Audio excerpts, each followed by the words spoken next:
Great Monday morning, March 30th, 2020. To God be the glory for yet another beautiful opportunity to praise his name, to enjoy his blessings. We're in the last chapter of Song of Solomon, but guess what? We're in the last chapter of the book of poetry. And it's actually a collection of books. You know that Job, Psalms, Proverbs, Ecclesiastes, and Song of Solomon, those are considered collections of poems, and you see so much of the imagery and the metaphors and the personifications and similes in that book.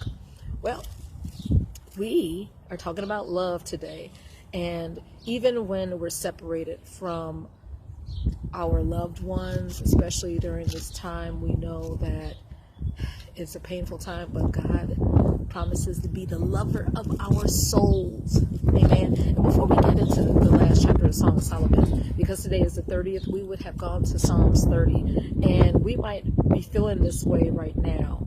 O Lord, verse 3, thou hast brought up my soul from the grave. I don't know if you feel the same way when you hear that crickety sound, when there is a casket being lowered down into the ground at a burial of a loved one or friend. But guess what? Thou hast brought up my soul from the grave. So even though that's depressing, that's sadness, but God restores our joy. It says, thou hast kept me alive, that I should not go down to the pit. And because of that, we could sing unto the Lord, O ye saints of his, and give thanks at the remembrance of his holiness. And the next verse is for all of us. For his anger endureth but for a moment. In his favor is life. We are to experience the blessings and the love that the Lord has given us for this day, for this moment, for this second. And it says, weeping may endure for a night, but what happens in the morning? Joy. The joy of the Lord is our strength.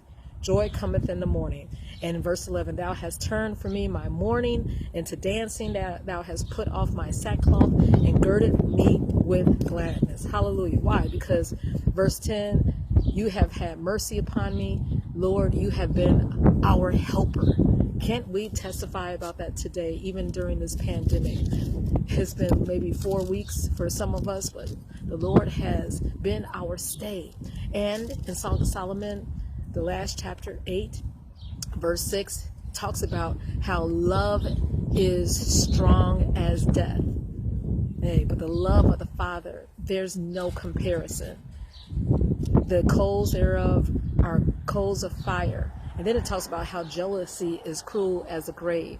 Yeah, we have no reason to be jealous or envious out here, because in his love, let me hide. Oh, look that up. And when I looked at this verse, I thought about an artist that I used to love in high school.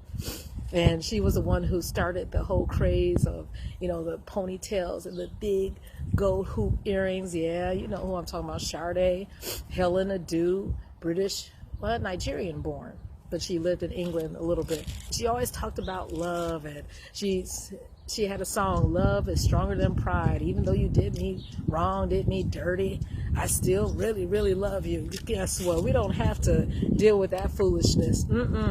For the Lord has been our dwelling place in all generations. His love never changes. From our great-grandmothers, from way back, from our great-grandfathers. Nope. That is in chapter 90 of Psalms, verse 1. And because of that, we will number our days. We will apply our heart to wisdom. We will thank the Lord.